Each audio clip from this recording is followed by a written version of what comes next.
هر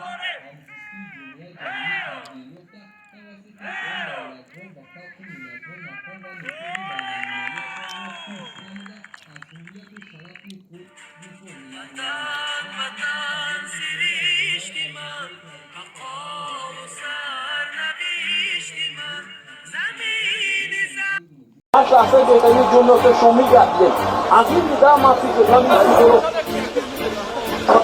زیرا هرچند ما تلاش داشتیم امکان داشتیم خوبه ها خرید برابر بودند اما اینجا بخش ورزشی دسته ملی اردن بلندی کرد و اونها با جشن و روخت میزن که برای اردن هم این اولین بار است بعد از این ملی روخت میزن.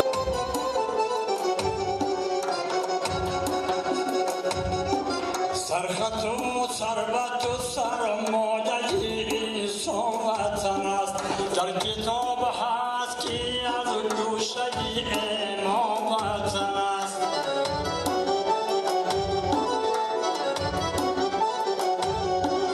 لذت خاک وطن لذت گلزار بهشت لذت خاک وطن لذت گلزار بهشت بهتر است تختی زر و گنج سلیمان وطن است.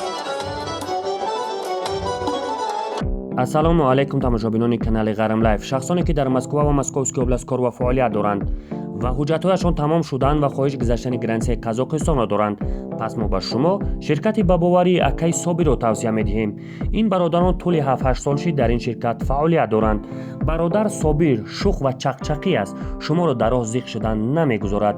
این برادران شما را از مترو کتل گرفته به ماشین‌های نو و زمانوی به خواست خداوند مهربان به گرانس برده باز برمیگردانند. نمرهای شرکت در روی اکران‌های شما